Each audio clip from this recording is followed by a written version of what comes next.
Olá, aqui é o professor Tiarão Borba. Vamos conversar sobre educação, né? O nosso bate-papo educacional que nós vamos ter hoje. E esse bate-papo ele vai muito no sentido de recuperar as ideias que nós trabalhamos no vídeo anterior, que sobre a ABP, que eu vou mencionar aqui, que sempre quando eu falar ABP, você pensa aprendizagem baseada em problemas e a sua relação com o Scrum. Nos vídeos passados nós falamos, existiram transformações na segunda metade do século XX que influenciaram as relações sociais e transformaram essas relações, demandando novas formas, né, de as pessoas enxergarem a realidade e encararem esse mundo em transformação. Basicamente foi isso que a gente tratou. E nesse tratamento a gente vai, nesse bate-papo educacional, conversar mais profundamente sobre alguns temas que a gente já havia trabalhado na outra aula, nos outros vídeos, e esse vídeo especialmente ele ganha mais um caráter de aula. Os dois próximos vídeos a gente vai falar mais de uma forma mais instrumental, na prática em sala de aula. São vídeos de tutoriais, mas vai ter esse quadrinho aqui que a gente está colocando de bate-papo educacional. Então vamos assim, os objetivos dessa videoaula, né? Introduzir o problema educacional, a gente já vem falando desde a outra aula, estabelecer a relação entre aprendizagem baseada em projetos e métodos ágeis e a ABP. Então, nesse panorama que a gente está tendo aqui, o que a gente pode perceber, né? É, Qual é o problema educacional? A gente tem o mundo, né? E esse mundo, ele começou a ter grandes transformações. Transformações de uma tal proporção com o incremento tecnológico a partir da segunda metade do século XX. A gente for ver o período pós-guerra, esse período pós-guerra ele revelou muitas coisas, né? Tem aquele contexto de Guerra Fria, a disputa tecnológica entre a antiga União Soviética e os Estados Unidos, corrida espacial, corrida nuclear. Isso levou ao desenvolvimento não só na área militar, mas isso extravasou também para a área civil. E o mundo corporativo começou a crescer enormemente, o mundo financeiro. E qual é a grande questão que a gente tem aqui? Essa grande questão é o que? A gente percebeu que a tecnologia, cada vez que ela vai sendo implementada, ela cria uma relação de instabilidade, ela destrói determinados laços existentes. E o que a gente começou a perceber, olhando para esse novo mundo, né? É uma abundância de oportunidades, né. A gente tem um certo medo da tecnologia e fala: "Olha, a tecnologia vai tirar vagas de emprego". Realmente, ela vai tirar, ela vai destruir determinadas, relações, né, como diria o economista Schumpeter, né, é destruição criativa. Mas não quer dizer que ela não crie novas frentes de trabalho. É um erro muito grande, algumas vezes, sair na imprensa, comumente, olhar o seguinte: "Olha, várias profissões vão deixar de existir", né, o pessoal começa a rasgar a tanga, "Meu Deus, o mundo vai acabar", e etcétera. Mas se a gente pensar na tecnologia acabando com trabalhos precários e trazendo novos trabalhos cada vez mais especializados, e esses trabalhos especializados com condições melhores e com melhores salários, a gente tem muito a ganhar. E isso aconteceu historicamente, a gente vê as sociedades que se tornaram industriais, ou então sociedades hoje que estão na fronteira tecnológica, por exemplo, a malha Viking da Europa, que, por exemplo, pega a Alemanha, Finlândia, Noruega, Suécia, esses países, né, têm um alto padrão de vida justamente porque eles estão na fronteira tecnológica. Então isso quem proporciona o quê? É a tecnologia. A gente não tem que ter medo da tecnologia. O problema é quando essa tecnologia, num país como o nosso, ela não é desenvolvida. E a gente fica atrás tecnologicamente dos outros países e a gente fica numa relação de subserviência, né? Ao invés da gente ter o agro aqui produzindo tecnologia, né? A gente fica com a parte menos vantajosa do agro, que é plantar. A gente não. A parte de drones, sei lá, equipamentos, software, tudo que o agronegócio utiliza, a grande maioria são de empresas estrangeiras. Então é isso que é a grande questão, né. Então indo mais para o ponto que a gente está trabalhando aqui, né, vamos pensar aqui o que o Max Weber coloca, né, ele fala: "A realidade em finitude e caos". O Weber está falando do início do século XX, ele tinha uma forma de olhar a realidade e falava: "Olha, eu como sociólogo, né, ele é vamos dizer assim, um dos 3 principais sociólogos que cada um vai estudar na cadeira aí de sociologia, ciências sociais, você no primeiro ano do ensino médio você estuda normalmente, e ele falou o seguinte: "Ó, a realidade é muito confusa", né? Mesmo ele olhando para a sociedade industrial, ele está pegando aquela sociedade em transformação, da segunda revolução industrial. Então ele fala, então assim, se a realidade é infinitude, caos, como que a gente pode olhar para a realidade? A gente tem que ter alguma maneira, né? Como que a gente lança luz à realidade para a gente entender, analisar, tornar ela inteligível e a gente interferir nessa realidade. Lembrando, a sociologia, ela é uma ciência, né? Ou as ciências humanas são ciências, produzem conhecimento para interferência na realidade. Muitas vezes pessoas de fora da área de ciências humanas acham que a gente faz alguma coisa estética, literária, e não é isso. Então, quando a gente lança um olhar para o mundo, a gente precisa de quê? De ferramentas, de metodologia. Então, é a metodologia e as ferramentas que fazem a gente olhar a realidade de uma maneira organizada. Quando a gente olha a realidade que a gente não conhece sem uma ferramenta, a gente acaba olhando essa realidade achando que é um contínuo, tudo é muito confuso, parece uma fumaça, tudo muito turvo. Mas quando a gente consegue olhar mais detidamente para a realidade e perceber com determinadas ferramentas, a gente vai isolando as partes, criando um padrão para olhar a realidade, e esse padrão permite a gente fazer relações e entender como a realidade funciona. Então, isso não é diferente no conhecimento científico nem na nossa vida cotidiana. Eh, então, isso que tanto vale para nós como professores, quando a gente vai realizar uma abordagem nova, que fuja do tradicional, numa relação com os seus alunos, quanto para os alunos interagirem com você e na vida cotidiana deles, né? Para que essa ferramenta seja efetiva para a vida deles e a educação tenha um significado profundo para ele, use, emancipem, né?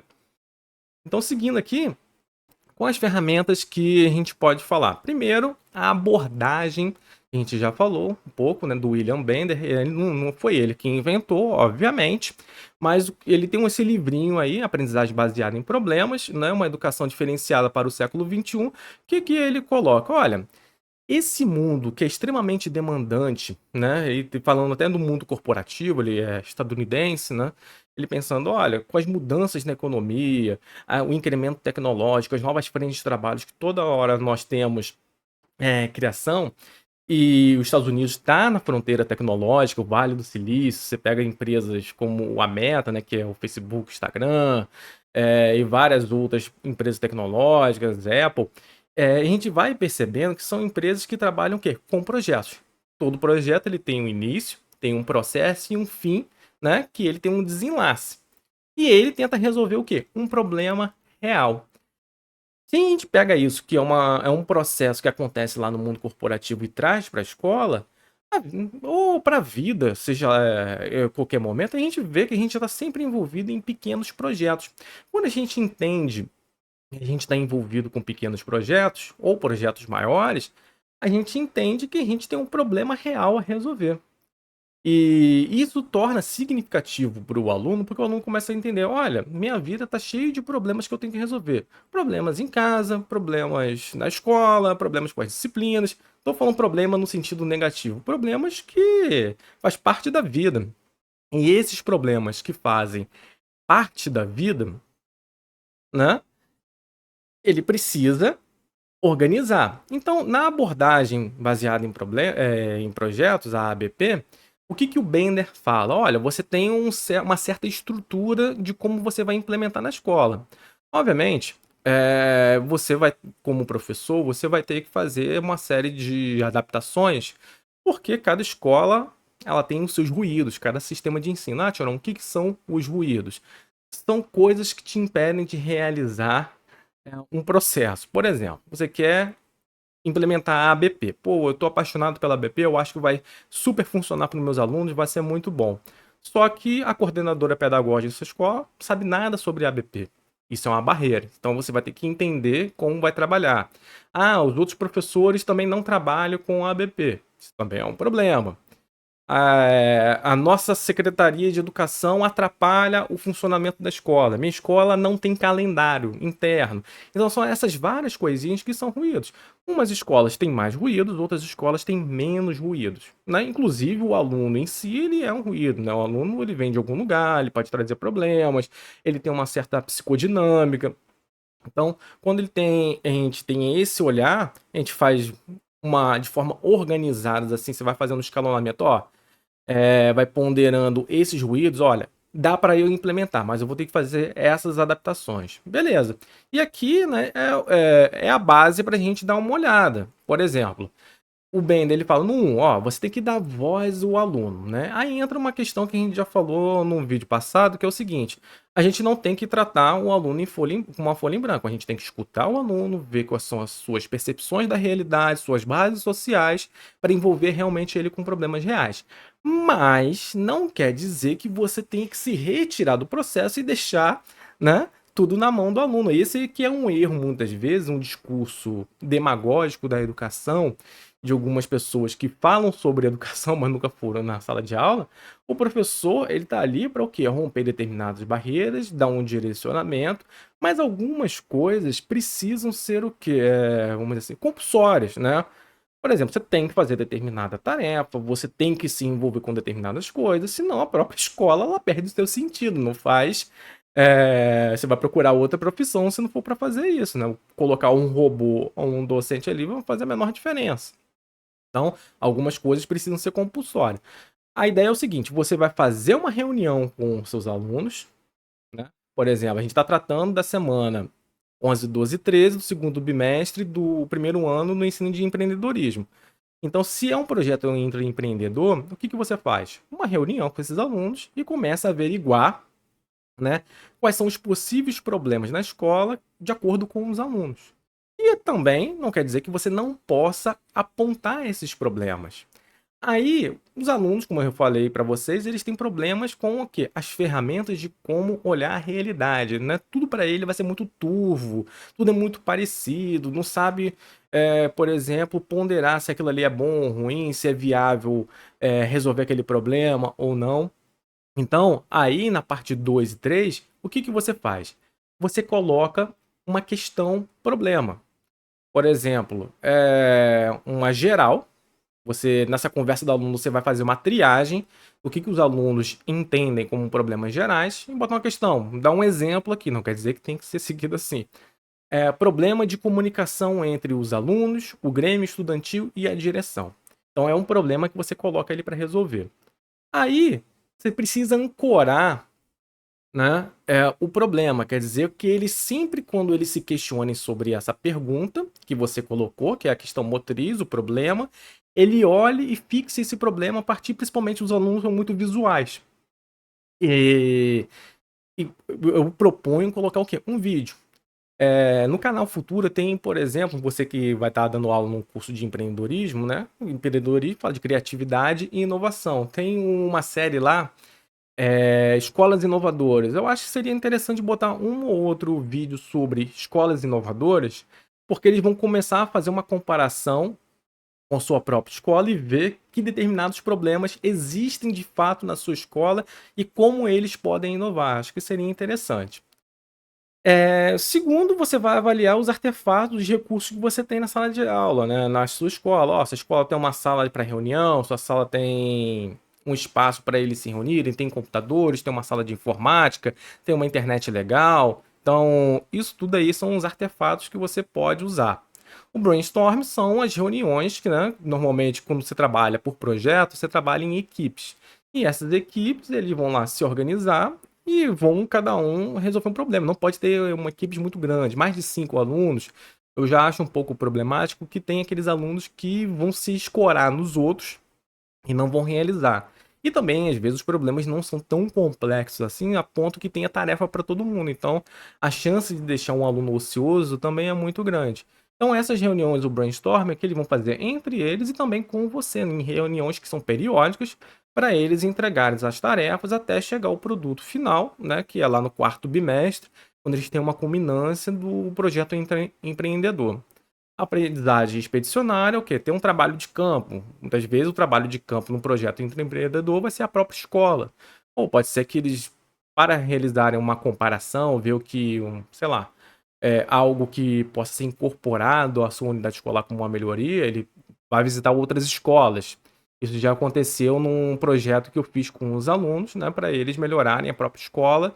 Eles foram visitar outras escolas para ver o que, que as outras escolas tinham que fazer sua escola ruim. E a Web 2.0 é usar, né, a internet, né, como fonte de pesquisa. Eles vão ter que aprender a utilizar a internet, filtrar informações. Então você vai ter que estar ali junto com os alunos. Aí nós entramos na questão dos métodos ágeis, principalmente o Scrum, né? O Scrum, o que que ele faz, né? Como eu falei para vocês no outro vídeo, ele tenta fugir do método cascata, que é um método pesado, tradicional de você trabalhar com projetos. O que que foi percebido na época com o Jeff Sutherland, que está aqui, coloquei para vocês, um dos criadores do Scrum, que esse projeto em método de cascata, ele não funcionava porque na indústria ou no desenvolvimento de software, as coisas se tornam obsoletas de uma maneira muito rápida. Os clientes são muito demandantes por questões mercadológicas. Então, muitas vezes, se entregava um software, ele não, com prazos muito alongados, quando terminava o projeto, não era mais aquilo que a empresa queria, isso causava uma série de problemas. E o que que ele fez, então, para resolver isso? Criando uma relação muito mais próxima com o cliente, né, de pequenas entregas. Ó, é isso que você quer? É ou não é? Né? Aí melhora continuamente, que é aquela ideia da Toyota, né? Melhoramento contínuo. Você tem o processo, né? Lá só que tudo bem, a Toyota trabalha com processos contínuos, o projeto não é isso, mas tem uma série de melhoramentos nas pequenas entregas. Pode ser, né? No caso, ele até fala de alguns casos no livro dele, é bastante interessante que vocês leiam, que faziam determinados tipos de contrato, estabeleciam uma multa para ambos, e que se o prazo final do projeto ele não fosse cumprido, a entrega, vamos supor, o projeto fosse de 1 ano, e nos primeiros 3 meses a empresa ficasse satisfeita com o produto, né? Se terminava o contrato ali, né? Pagava um percentual ali e era muito mais benéfico para a empresa, porque às vezes a multa era menor do que pagar 1 ano de trabalho e a empresa dele, no caso que fazia esses projetos, recebia muito antes, já poderia pegar outro projeto, né, para implementar. Então, os dois lados saíram ganhando. Então, nesse sentido, como que a gente pode ver, né, como funciona na prática o Scrum? Você tem um backlog. O que é um backlog? São as tarefas que as pessoas têm que executar, né? São as ideias, você faz uma reunião, nessa reunião você cria uma série de tarefas, faz um certo... estipula mais ou menos o tempo do projeto, tudo que você tem que fazer ao máximo, né? Que a ideia é o que do Scrum? É planejar, fazer, verificar, agir, né? E trabalhar em equipe. Então, no 2, você vai planejar um sprint. Sprint é o quê? É um ciclo, é um tempo, né? Normalmente não muito longo, no máximo 1 mês, né? E lá você tem tarefas que você pode cumprir. E nessas tarefas que você pode cumprir, né? Você fala, ó, nesse período de tempo, sei lá, minha sprint vai durar 3 semanas. E nessas 3 semanas eu vou cumprir essas tarefas. Então, essa tarefa vai me entregar. Eu vou finalizar essas tarefas, eu começo o sprint, que está aqui no 3, e depois entrego essa parte da tarefa, né? Um produto, né? Ou uma parte do que foi acordado lá entre a equipe, a pessoa que está gerenciando ali, e, né, de acordo com o projeto final. Então, aí volta de novo para o backlog, né? Que é assim, terminamos aquelas tarefas, vamos passar para a próxima etapa, as outras tarefas. E volta o ciclo do sprint até você ter o fim do quê? Do projeto, né? No caso, no primeiro ano do ensino médio, ou nos 3 anos do ensino médio, que cada ano você tem um projeto para implementar, vai durar alguns meses. E, assim, os alunos, eles têm outras tarefas e tudo mais, tem prova de outras disciplinas, o modelo tradicional não vai fugir de aula, não vai acabar. E nisso eles vão ter o seu tempo, né, não vai ter o tempo todo para realizar esse projeto no componente de empreendedorismo. Então, ele vai realizar outras tarefas. Então, ele vai ter ele vai ter que se organizar de uma maneira razoavelmente alongada. Então, de mês em mês, você ter uma entrega de um produto é bastante razoável. Então, assim, qual é a relação, né? Onde que a ABP e o Scrum, eles conversam. A ABP, se a gente pegar aqui, ó, a parte, ó, voz do aluno, a questão motriz, a âncora e o brainstorm, tudo isso, basicamente, é o quê? É você organizar o backlog, né? As ideias e as tarefas e planejar o sprint. Né? Então, tudo isso daqui está relacionado, é só uma forma de organização. Você vê que a abordagem baseada em problemas ABP, em nada da sua estrutura, ela diverge do Scrum. Elas estão realmente conversando de maneira bastante sinérgica, como a gente está falando. Por quê? Historicamente, elas surgem no mesmo contexto histórico. Então, é natural que elas conversem, tenham ideias muito convergentes. Aí, quando a gente entra na parte de artefatos, aprendizagem expedicionária e a web, é realmente a parte do quê? Da execução, né? A execução, que é a sprint, em determinado tempo, e você entrega alguma coisa. Então, é isso que a gente tem, né, na relação entre a BP e o Scrum. Você tem a parte de planejamento e tem a parte de execução.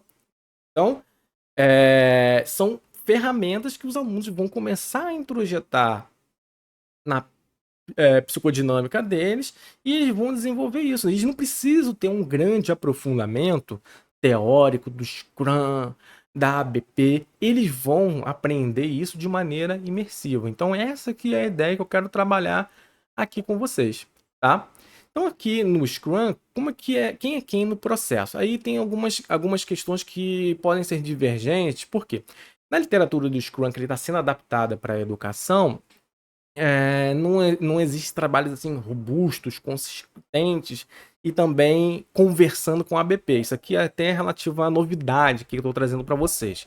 Então, o que a gente tem no Scrum? A gente tem a equipe, aí no caso vão ser os seus alunos, o Scrum Master e o Product Owner. No Scrum, o Scrum Master é o cara que vai gerenciar diretamente a equipe e toda vez que a equipe tiver uma dificuldade, é ele que vai retirar essas barreiras, vai resolver isso. Dentro da sprint, né, ele vai fazer, por exemplo, vamos supor que a sprint dure 3 semanas. Ele vai fazer cada semana duas reuniões, sei lá, curtas, 15, 20 minutos, para saber se está existindo barreira. Ó, fulano, seu trabalho está fluindo? Ah, não está fluindo. Então, quais são as barreiras? Então, ele vai dar essas orientações. O Product Owner, que é o PO, é a pessoa que tem o quê? Uma relação com a empresa. Ele vai conversar com o Scrum Master, né? E eles vão conversar sobre a entrega dos produtos e aí também vai falar com a empresa que está solicitando o serviço. Quando a gente traz isso para a educação, algumas coisas podem ficar relativamente turvas. O que eu estou querendo dizer? O Scrum Master é o cara que tira barreiras. Quem que tira a barreira das equipes que são os alunos? O professor.